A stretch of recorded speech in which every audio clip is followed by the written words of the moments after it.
So I should also mention why I use puck screens, so let's take a look. Basically it keeps the group a lot cleaner for a lot longer. So yeah, we've got some coffee splatters there, but I don't think there is much.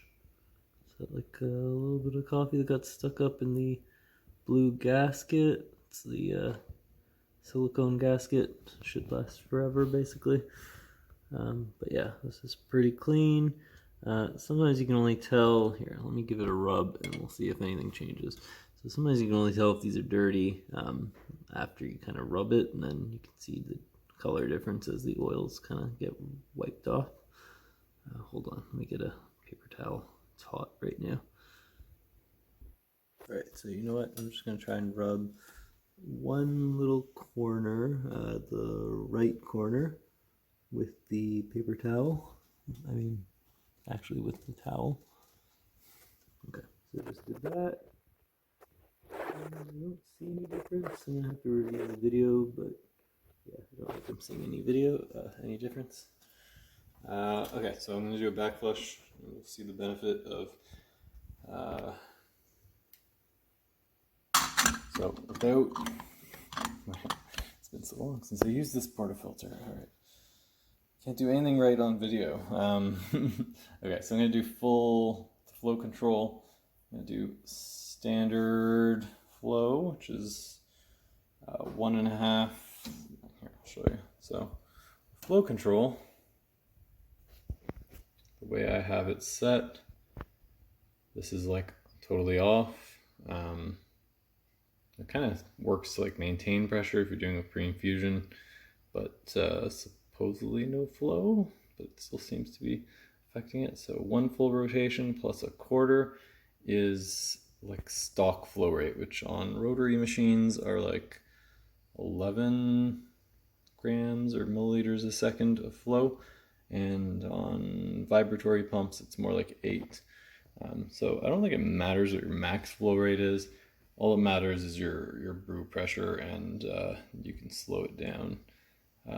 Slow down the flow if your shot's running too fast, and you can save it or do like a super long low pressure shot that way. So that's one good thing. That's what I like about the flow control. But anyway, getting distracted. So we want regular flow, and we're gonna do back flush. So that's my maximum pressure. It's about 10 bars. And I don't see a speck of coffee. I see something in there, but not coffee. What is that? So yeah, pretty clean. So that's why I use puck screen.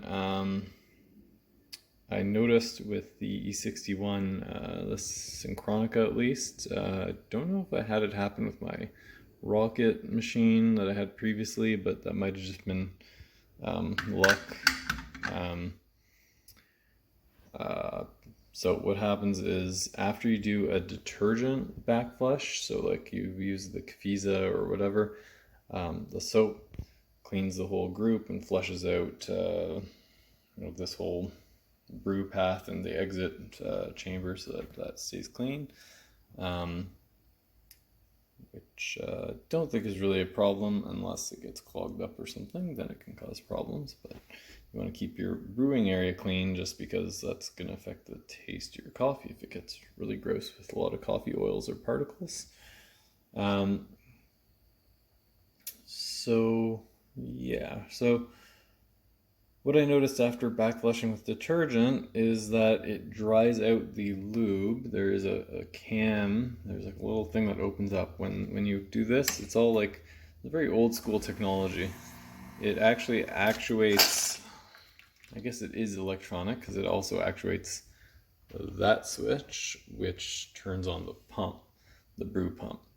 But it also opens up a little thing in there. It rotates and it opens up a thing so that it basically fills up and pressurizes and starts flowing out here.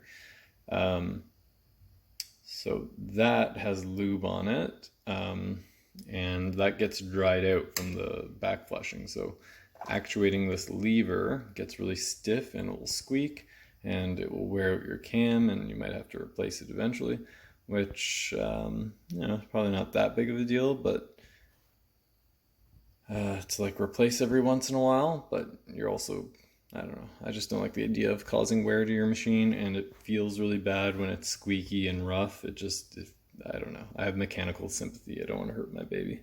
uh, so yeah, then you have to open this up. It's like one screw and then it's a few pieces. It's not that hard, but it was a pain in the butt to get back together. I found out what I needed to do is also take this top part off, because it's easier once you take out the mushroom. That's this part here. There's basically like one end that's holding this thing down in there. And then there's another end, and they all need to fit together. So it was impossible or very difficult to fit it back together after I took out that part to relube. So what I found is I needed to open up this top part too and take that part that kind of actuates it. It's hard to explain. I'm sure there's like a technical term for everything, but I don't know. But if you've opened it up before and you know the parts for an E61 group, you probably know what I'm talking about. So just be aware, like if you do have the same issue where it's squeaking and you try and relube it and it's not going back together, you're having a hard time, much easier just to also take off this. There's like a little thing that you lift out of there, and that will make it so much easier. Yeah, so that's something to know, and I just don't want to do the whole process again. I don't want to, so I'm not going to backflush with detergent for as long as I can. I don't see any downsides yet. Everything seems to be good. Coffee's tasting clean, if I use a good coffee anyway. So yeah, the puck screens, they keep things cleaner longer, and then I don't have to do a backflush. And I could tell it's actually keeping things cleaner longer, like particles, oils, because sometimes when you do the backflush and with detergent, you could do as many, I should let you guys know if you don't know, do as many backflushes with water as you want. It's not going to harm anything. That's not going to dry out your lube. It's pretty water resistant, but it's the detergent that does it. So I'm kind of extending the time in between having to do that by using the puck screen. Oh yeah, I was gonna say, you can actually tell. So like sometimes it's just a little squeaky. It wasn't that bad that I felt like I needed to relubricate it. So what I did is I was brewing coffee, and usually they say like, oh yeah, if you just brew some coffee, the coffee oils will lubricate the group naturally as it the oils get back up in there, because it has the that part, this part, when it goes and relieves the pressure, that part. So that's the excess water that it sucks up and it spits out there. So that's why you get all this coffee oils and particles building up down in there and in the whole brew head area. So with the puck screen, it wasn't relubricating and it wasn't making the lever feel better, like just by brewing more coffees. But as soon as I did a couple, I think I just did like one shot without the puck screen, I could feel this was better. So it was lubricating it with either coffee particles or oil.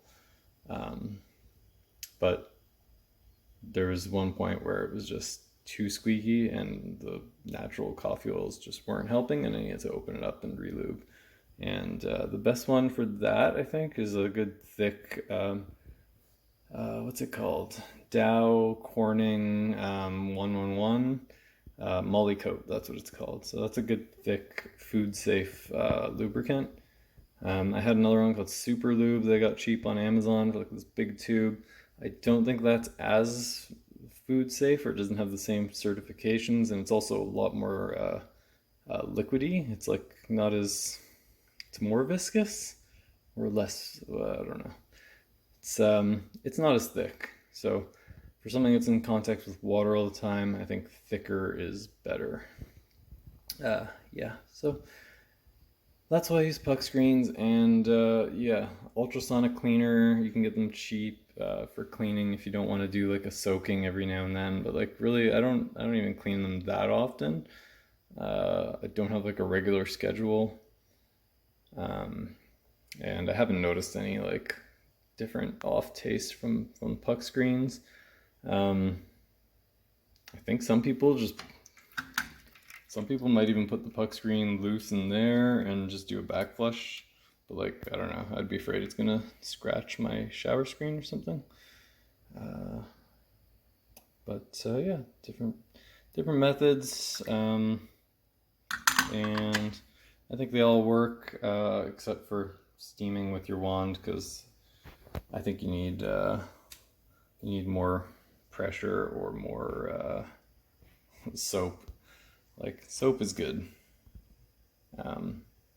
You just want to use the right soap. You don't want to use some stinky Dawn with like some chemical scent that's gonna make your puck screen taste like disgusting cheap soap. Yeah. Actually, I'll show you what I use for my coffee gear.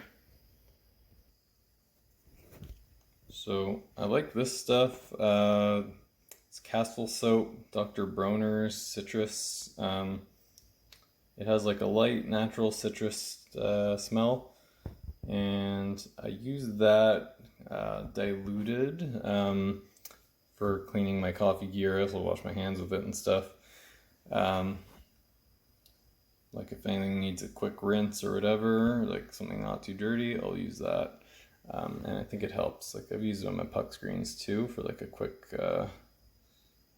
rinse, but I don't think it's as good as like soaking it in boiling water with the coffee oriented detergents. Let me show you that one. Where is it? Because those are designed for like, those are stronger for breaking down the coffee oils, and you could also get this unscented, but I don't know, I also use it for washing my hands, so I like the lemon citrus scent. Yeah, so I have it in like a foaming soap dispenser that I reuse. I keep refilling it. So it's like, I don't know, 1/10 soap, and then the rest is water.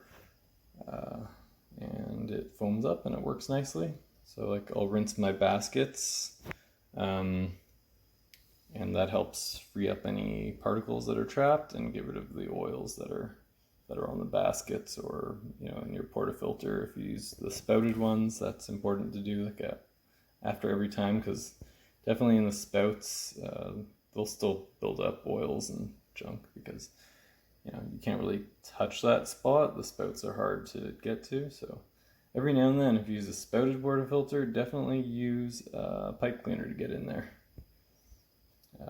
That's my cleaning tips. So this is the stuff I was using for back flushing, and also like back flushing with detergent, and also using for cleaning the puck screens. I just got it because it was on sale, and it's sustainable, supposedly natural ingredients. I also have Kafiza for like, this is getting low, so I bought some Kafiza, which I think is basically the same thing. So I just steamed the hell out of both sides of this puck screen, and not seeing much of a coffee stain at all. So I don't think steaming your puck screen really does anything. You need soap, detergent, something to break down, remove the oils.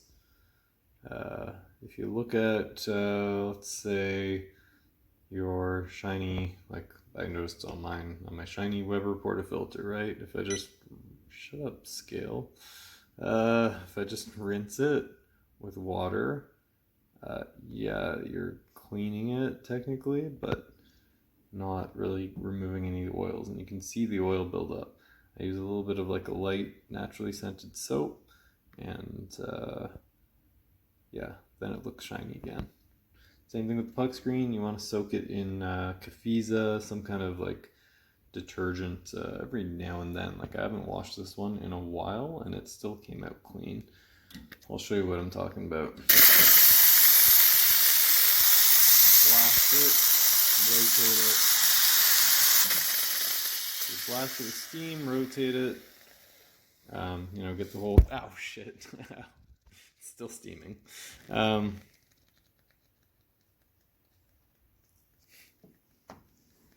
Yeah, so in this other guy's video, it showed like disgusting, you know, circle of oil and coffee grounds, but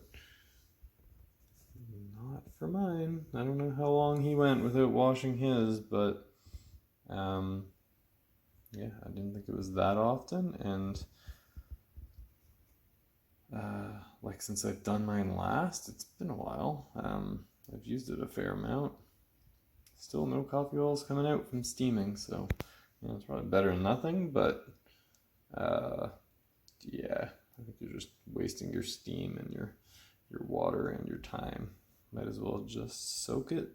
I do boiling water and a little bit of Kafiza, give it a soak, a little bit of agitation. A lot of people use ultrasonic cleaners, which is helpful. And if you don't want to deal with, you know, hot puck screens, which, I mean, I found a method to just knock it out on one of these, on a clean. Right now it's a little coffee groundsy, but just knock it out on one of those, and then I knock the coffee out into the knock box like normal. So just an extra little step, and then I rinse it off. Some people use ultrasonic cleaners, and I was gonna say, if you don't want to deal with cleaning the puck screen, I mean, these ones are easier to clean.